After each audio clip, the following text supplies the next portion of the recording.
The 5 Crathan planet killer ships dropped out of hyperspace at the edge of Earth's solar system, like dark mountains falling from the sky. Each vessel was the size of a small moon, bristling with weapons that could crack a planet's surface like an eggshell. Admiral Song Ki stood on the bridge of the battleship Seoul's Pride, watching the enemy fleet approach. Earth's home defense fleet had 60 ships. The planet killers alone could destroy them all with a single volley. "All ships, this is Admiral Song," he broadcast to the human fleet. "Today, the galaxy finds out what happens when you threaten our home." On Earth, President Park Row addressed the world from the Global Defense Command Center. "Citizens of Earth, our children among the stars, and any aliens who might be listening, humanity has been tested, threatened, and underestimated. Today we graduate." Dr. Ryubo was making final adjustments to the quantum resonance transmitter. "Admiral Ko, we're ready." Every human ship, station, colony, and even individual communicators are linked into the network. When we activate this signal, it will broadcast from every piece of human technology in the galaxy simultaneously. Admiral Ko Min studied the tactical display. "And you're certain this will work?" "The Crathan weapons depend on containing exotic matter in stable fields," Dr. Bo replied. "Our signal will make that impossible. Their own power source will become their weakness." Chief Engineer Nam Su looked up from his console. "Admiral, we're receiving a transmission from the Crathan fleet." The main screen filled with the image of the Crathan fleet commander. His scales were pure black, a sign of absolute determination. "Humans of Earth, I am War Master Thex Moore. You have proven to be more troublesome than anticipated, but this ends now. Surrender your world, and some of your species will be allowed to live as subjects of the Crathan Empire." Admiral Ko stepped in front of the camera. "War Master, I am Admiral Ko Min of the Human Defense Force. We have a counter-proposal." "You are in no position to make proposals," Thex Moore snarled. "On the contrary," Admiral Ko replied calmly. "We're in the perfect position. You see, you've made the same mistake everyone else has made. You've underestimated humanity." Thex Moore laughed, a sound like breaking glass. 5 planet killers against your primitive fleet? What could you possibly do?" "We could show you why the progenitors tried to warn you about us," Admiral Ko said. "Dr. Bo, activate the signal." Across the galaxy, every piece of human technology suddenly began broadcasting the same quantum frequency.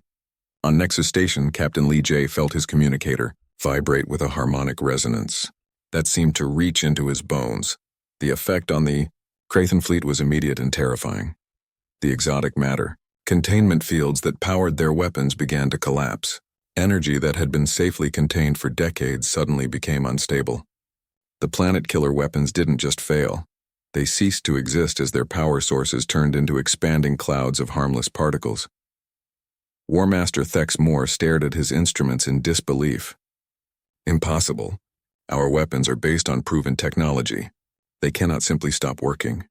"They didn't stop working," Admiral Ko explained. "They stopped existing. We turned your own power source against you, but humanity's response went far beyond neutralizing weapons."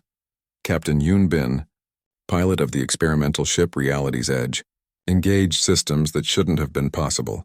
Her vessel began moving through space in ways that violated every known law of physics. She wasn't faster than light. She was traveling through folded space-time itself. "All Crathan vessels," she broadcast, "you are now surrounded." In seconds, human ships appeared in positions that were mathematically impossible. They had been on one side of the enemy fleet and were now on all sides simultaneously. War Master Thex Moore's tactical officer reported what his sensors were showing him. "Sir, the human ships, they're in multiple positions at once. Our targeting systems cannot lock onto them." Dr. Ryu Bo had solved more than just the weapons problem. By studying human consciousness and the way people could hold multiple contradictory ideas in their minds, she had created technology that allowed ships to exist in several locations simultaneously. The Crathan fleet was completely helpless. "Surrender," Admiral Song Ki broadcast to the enemy ships. "Your weapons are gone. Your technology is useless against us. You came here to destroy our world. Instead, you've given us a chance to show the galaxy what humanity can really do." On Nexus Station, the High Council watched in stunned silence as their instruments tried to make sense of what was happening in Earth's solar system. "How are they doing this?" one of the Vorthak asked. Dr. Park Yoon answered from her position in the council chamber. "The same way we've always done everything. We adapted." We innovated. We refused to accept that something was impossible. Ambassador Shinhai stepped forward. Honored Council, the test is over. Humanity has proven that we deserve a place in the galaxy. The question now is whether the galaxy deserves a place with us. Vextor was staring at the tactical displays, his scales flickering between colors as his mind tried to process what he was seeing. This is not possible. No species can develop this quickly. You're still not understanding, Captain Lee J said. We didn't develop this quickly. We've always had this potential. You just refuse to see it.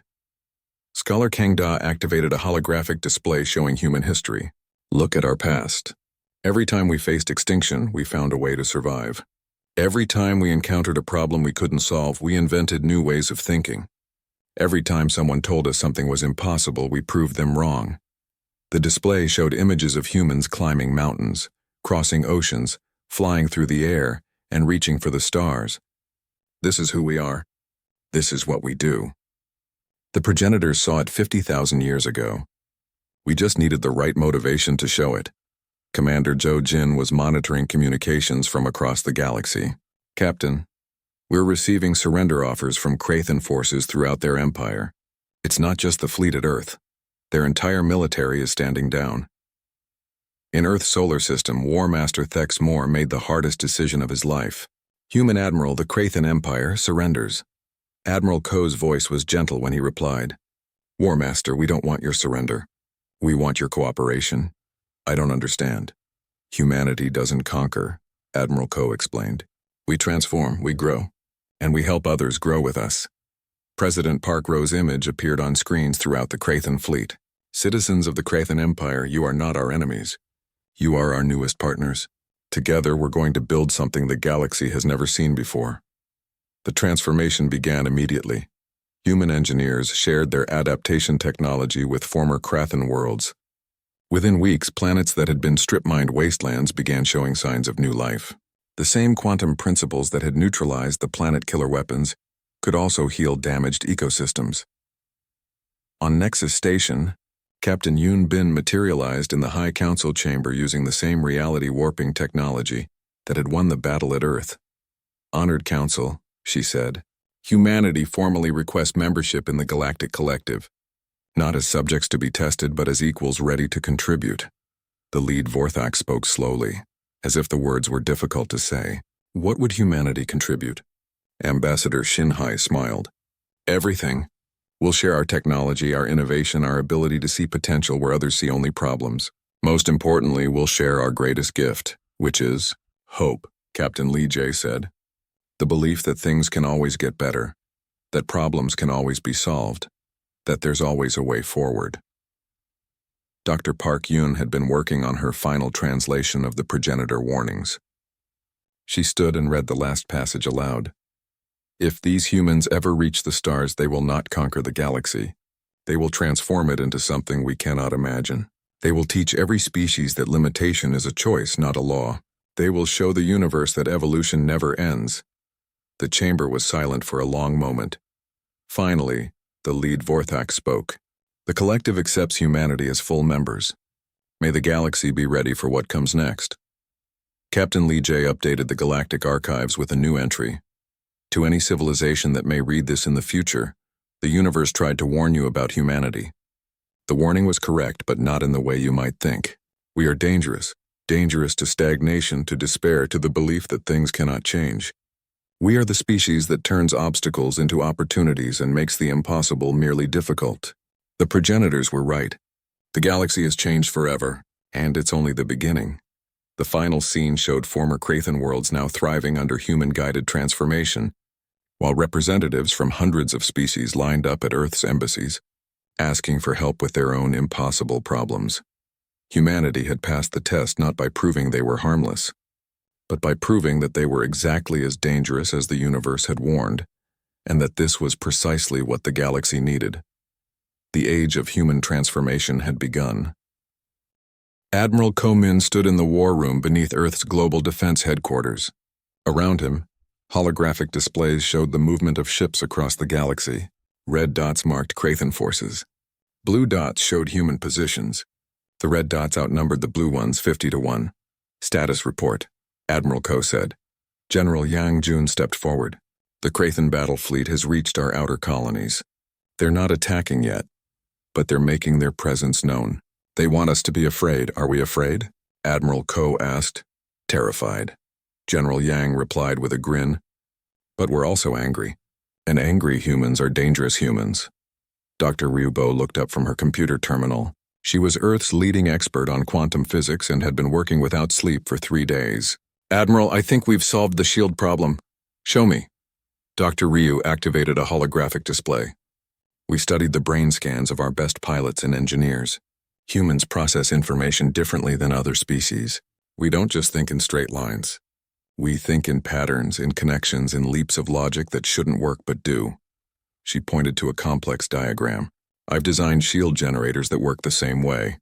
Instead of blocking energy in a straight wall, they redirect it in patterns that confuse incoming weapons. The shields actually get stronger when they're attacked. Chief Engineer Nam Su joined the conversation. He had been transferred from the New Sol to work on Earth's secret weapons program. We've also cracked their communication codes. Turns out the Krathen don't expect anyone to be clever enough to break their encryption. They were wrong. Admiral Ko studied the information. How long before we can deploy these new systems? The first ships are being upgraded now, Nam Su replied. We'll have 20 vessels ready within a week. 20 ships against 100, General Yang mused. Those are terrible odds. For them, Admiral Ko said. Director Li Yun, what's the status of our special forces? Director Li Yun was the head of Human Intelligence Services.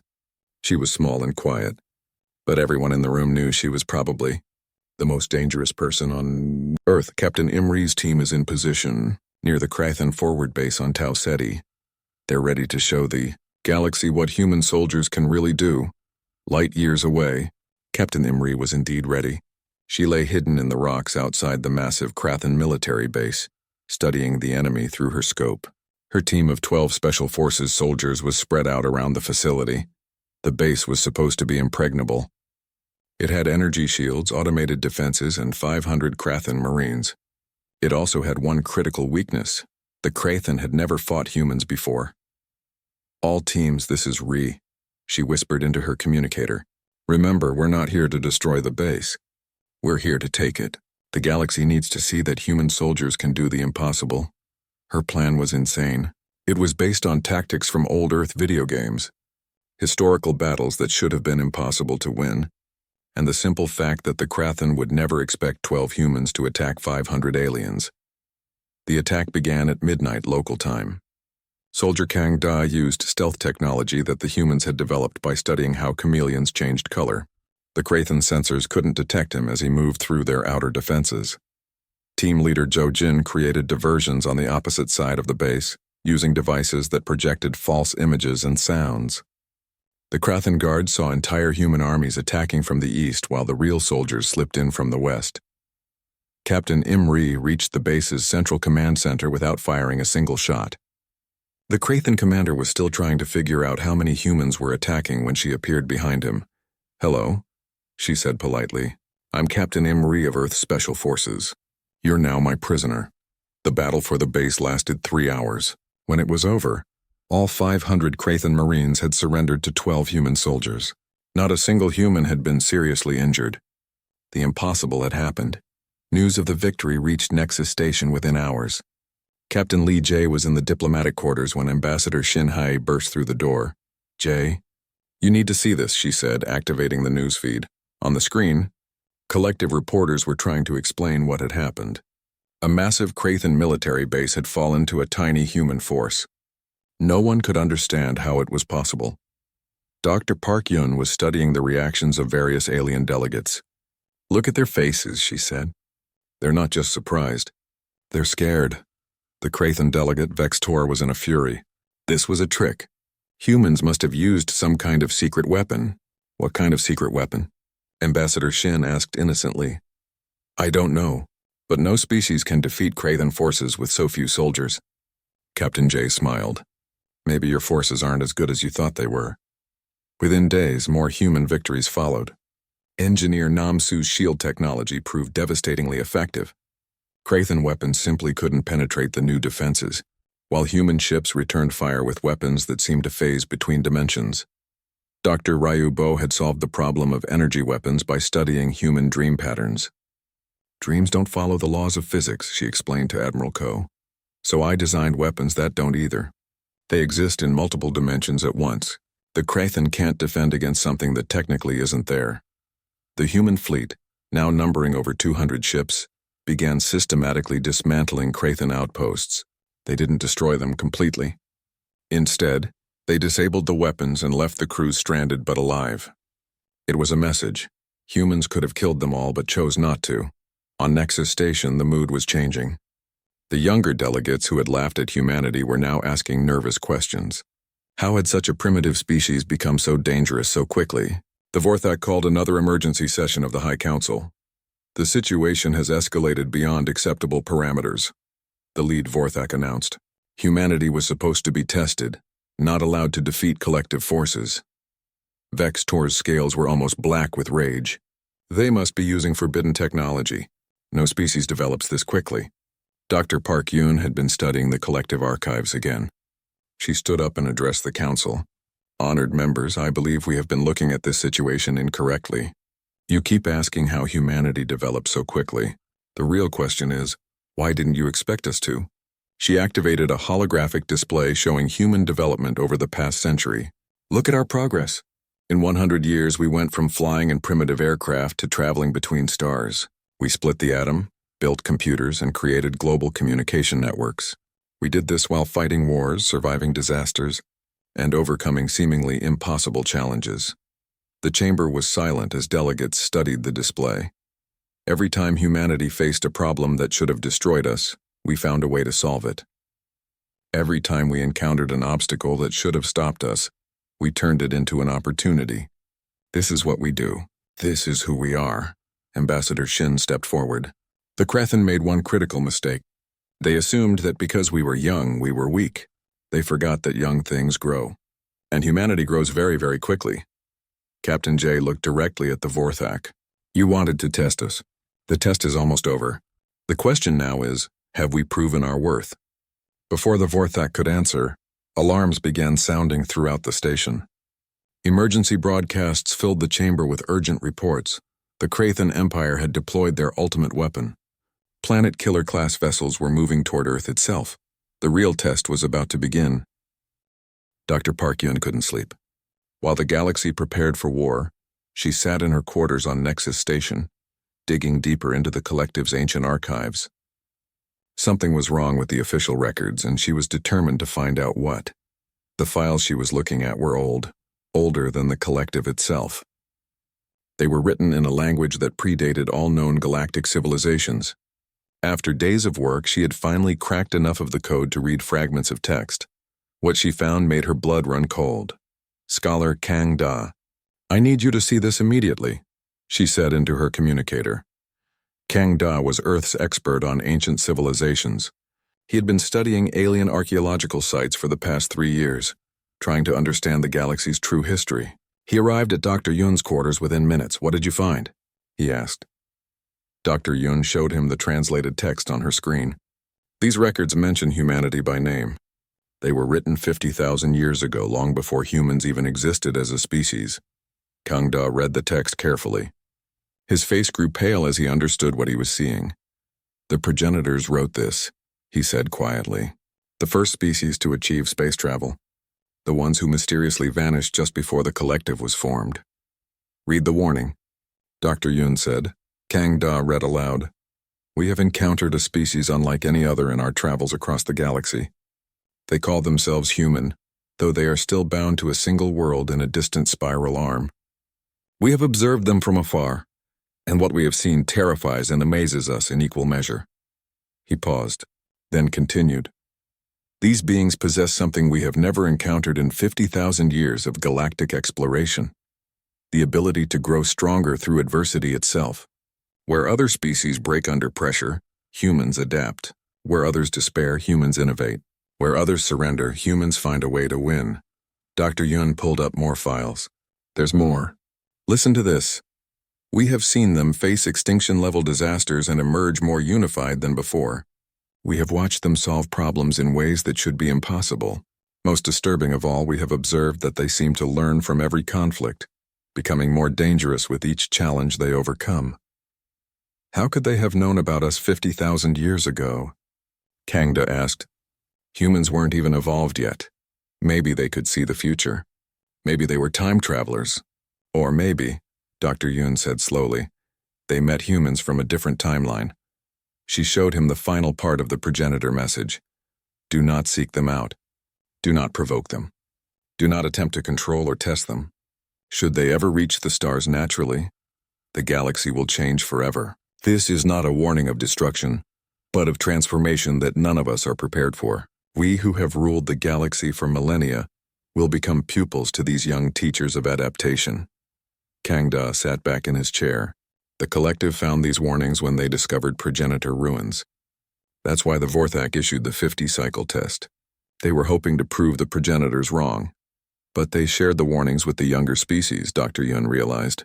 Species like the Krathen, and those species decided to ignore them. Commander Zhou Jin's voice came over the communication system. Dr. Yun, Scholar Kang, you need to get to the main communication center immediately. We're receiving emergency broadcasts from Earth. They ran through the station corridors, dodging panicked aliens who were trying to understand what was happening.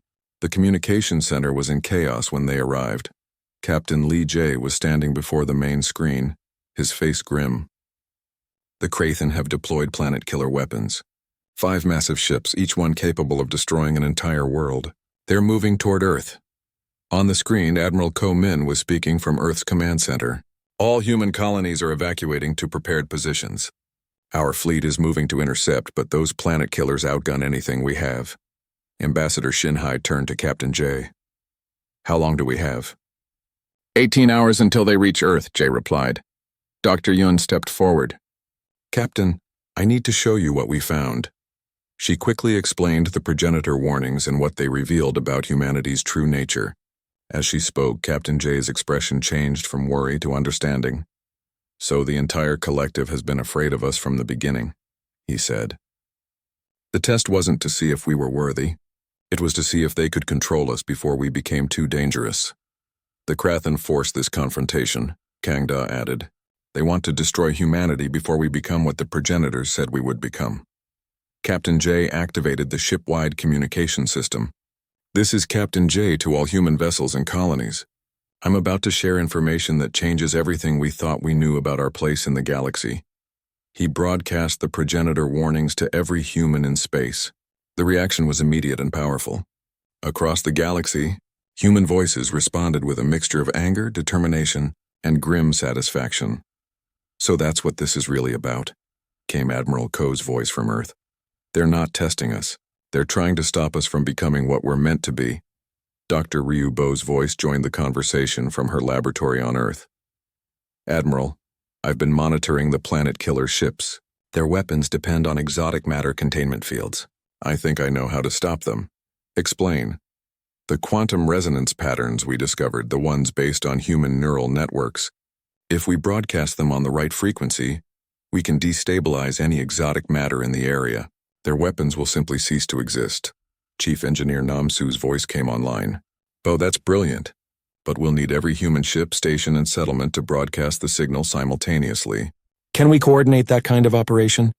We're about to find out, Admiral Ko replied. On Nexus Station, the High Council was in emergency session. The Vorthak were arguing among themselves for the first time in millennia. This has gone too far, one of them said. The Krathen have forced a direct confrontation with a species we were specifically warned to avoid. The warnings were from a dead civilization, another replied. We cannot let fear of ancient prophecies dictate our actions.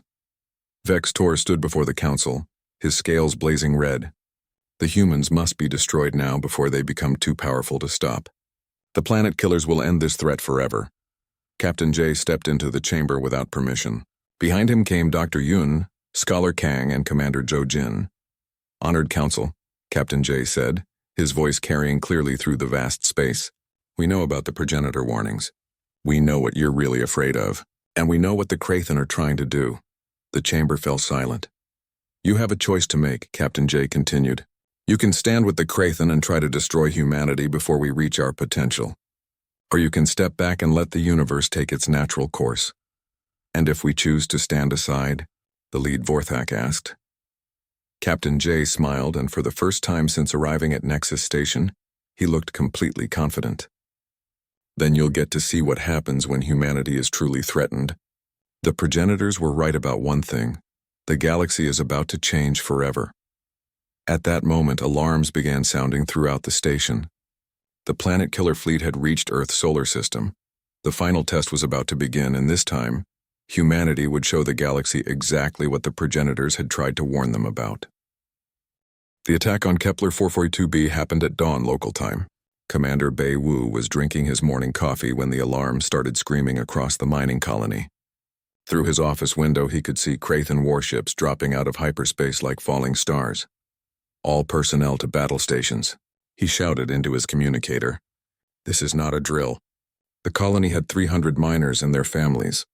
It also had Commander Bei's small security force of 25 soldiers.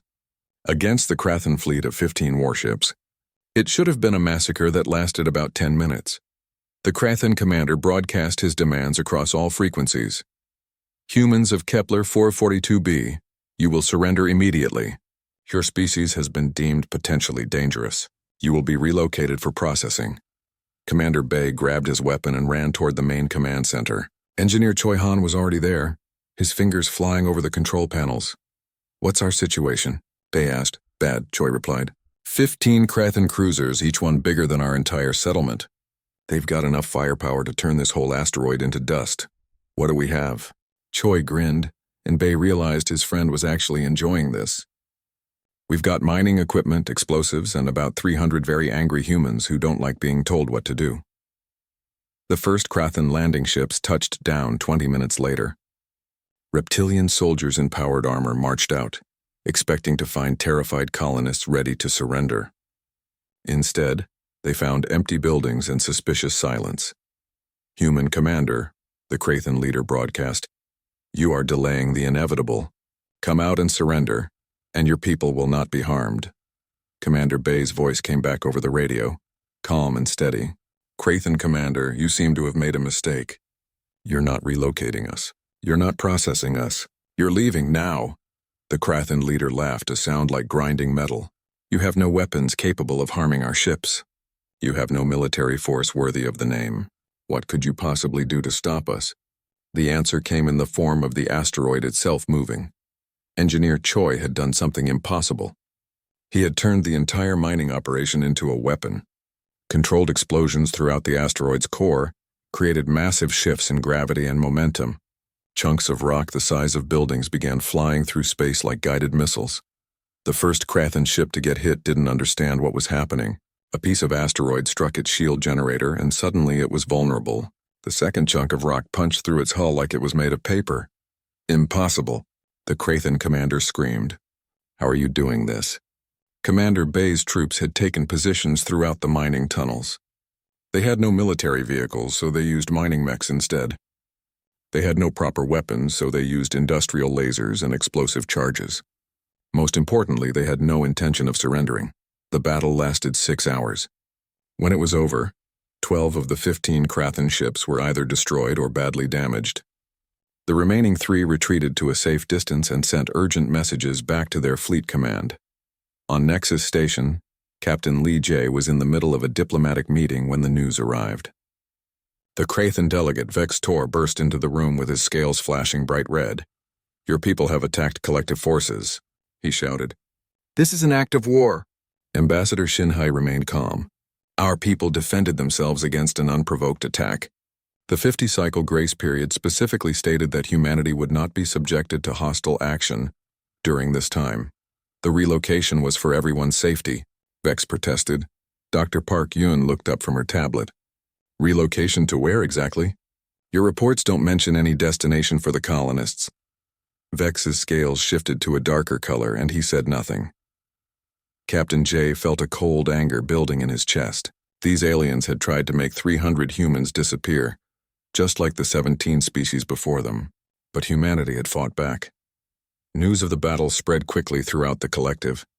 For the first time in thousands of years, a young species had successfully resisted Krathan military action. Most delegates were shocked. Some were impressed. A few were worried. The High Council called an emergency session.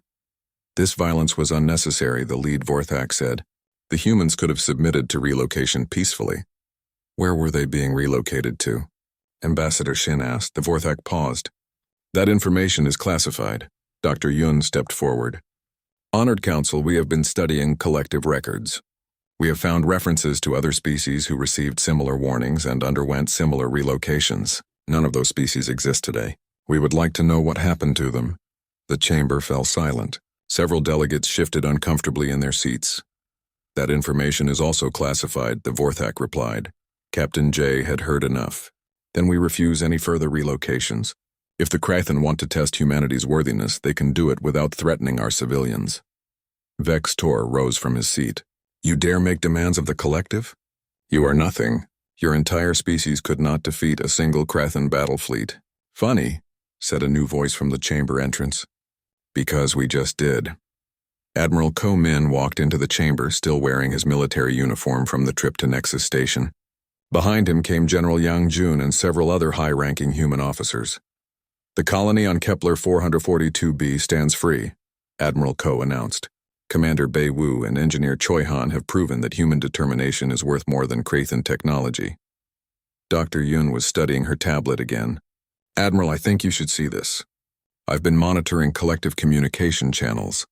The Krathen have called for reinforcements.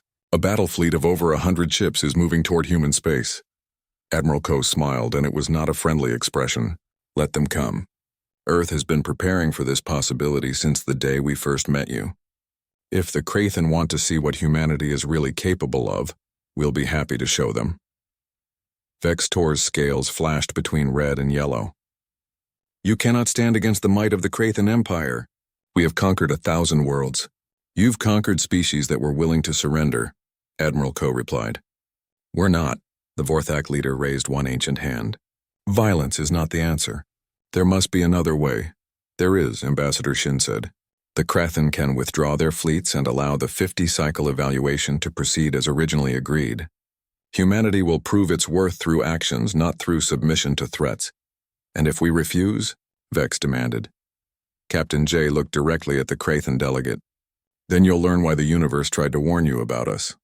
As the humans left the chamber, Dr. Yun showed Captain J her latest discovery. Deep in the collective archives, she had found more fragments of the ancient warnings. One phrase stood out clearly. They grow stronger when threatened. I think, Dr. Yun said quietly, we're about to prove that warning was correct.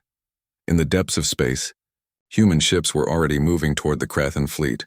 The real test was about to begin. Captain Lee Jae stood on the bridge of the New Sol, staring out at the massive space station before them. Nexus Station was bigger than any city on Earth. Ships from hundreds of different worlds docked at its countless ports. Some ships looked like crystals, others like living creatures, and a few seemed to be made of pure light. First time seeing the collective's capital? Asked Dr. Park Yun, joining him at the window. She was Earth's best expert on alien languages and had spent 3 years learning to speak with these strange new beings. It's incredible, Jay replied. Hard to believe we're really here. It had been only 6 months since humanity made first contact. A collective scout ship had detected Earth's radio signals and decided to investigate. When they found humans, they were surprised. Most species took thousands of years to develop space travel. Humans had done it in less than a century. The communication device on Jay's belt buzzed. Captain, this is Ambassador Shin Hai. The High Council is ready to see us. Jay straightened his uniform. This meeting would decide humanity's future in the galaxy. Either they would be welcomed as equals, or they would be sent back to Earth with orders never to leave their solar system again. The 3 humans walked through the station's corridors. Alien beings of every shape and size moved around them. Some had tentacles instead of arms. Others floated in the air without touching the ground. A few were so tall that Jay had to crane his neck to see their faces. The High Council chamber was enormous. Hundreds of delegates sat in rows that curved up toward the ceiling. At the center sat 5 ancient beings called the Vorthak. They were the oldest species in the collective and had been making decisions for the galaxy for over 50,000 years. Ambassador Shin Hai stepped forward and bowed. Honored Council, I speak for the planet Earth and all humanity. The lead Vorthak spoke with a voice that seemed to come from everywhere at once. "We have studied your species, humans. You are young and aggressive. You fight among yourselves constantly. You destroy your own planet for resources. You create weapons of terrible power." Jay felt his heart sink. This was not starting well. However, the Vorthak continued, "You also show promise. You are curious. You adapt quickly. You care for your weak and injured. This is why we offer you a chance." The chamber fell silent. Dr. Yun squeezed Jay's arm. "You have 50 standard cycles to prove that humanity deserves a place in the collective. We will watch your actions. If you show wisdom and restraint, you will be welcomed. If you prove to be a threat, you will be confined to your home system forever." Ambassador Shin bowed again. "We are grateful for this opportunity. Humanity will prove worthy of your trust." As they left the chamber, Jay noticed something strange. Many of the younger alien delegates were whispering and pointing at them. Some were even laughing. Dr. Yun had noticed it too. They don't seem to take the warning very seriously. That evening, they met with several alien diplomats at a station bar. The Krathan delegate, a reptilian creature named Vex Tor, was particularly dismissive. "Humans are nothing to worry about," Vex said, his scales shifting color as he spoke. "Look at them. They can barely travel between stars. Their ships are primitive. Their weapons are crude. What threat could they possibly be?" A spider-like delegate from the Nexari agreed. "The Vorthak are being overly cautious. These humans are no different from any other young species. Give them a few toys to play with and they'll be happy to stay in their corner of the galaxy." Jay wanted to speak up, but Ambassador Shin placed a warning hand on his shoulder. Later that night, Dr. Yun made a disturbing discovery. She had been given access to the collective's historical archives and was studying the records of other species who had received similar warnings. "Jay, you need to see this," she said, her face pale. On her tablet were the records of 17 different species over the past 10,000 years. All had received the same warning about proving their worth. "None of them existed anymore. What happened to them?" Jay asked. "That's just it," Dr. Yun replied. "The records just stopped. One day they were there. The next day it's like they never existed. No mention of war, no records of them leaving the galaxy. They're just gone." Jay felt a chill run down his spine. "Do you think the collective destroyed them?" "I don't know. But I found something else." She showed him another screen. "These are fragments of old records, so old they're almost impossible to translate. But I think they're warnings about humanity." The text was broken and hard to read, but Jay could make out phrases like dangerous potential and do not awaken and transformation beyond control. "Who wrote these?" Jay asked. "I'm not sure. The writing style doesn't match any known collective species. It's almost like someone tried to erase these records but missed a few fragments." The next morning brought more bad news. Reports from Earth indicated that several collective ships had been detected near human colonies. They weren't attacking, but they were watching. Testing. Admiral Ko-Min's message was brief and direct. "The Krathan are already starting their evaluation process. They've blockaded 3 trade routes and are demanding inspection of all human cargo ships. They say it's to ensure we're not carrying dangerous materials." Ambassador Shin frowned. "That wasn't part of the agreement. The 50-cycle grace period was supposed to give us time to adapt to collective law." "The Krathan don't care about the agreement," Dr. Yun said. "They've already decided we're not a threat. To them, this is just entertainment." Jay looked out the window at the vast station surrounding them. Somewhere in this maze of metal and alien technology, decisions were being made that would determine whether humanity lived or died, and most of the decision-makers seemed to think humans were nothing more than a curiosity. "What do we do?" he asked. Ambassador Shin stood up, her jaw set with determination. "We prove them wrong. All of them. We show the Vorthak that humanity deserves respect. And we show the Krathan that underestimating us was their first mistake." As if summoned by her words, Jay's communication device buzzed with an urgent message from Earth. The Krathan had just attacked a human mining colony on Kepler 442b. The test had begun.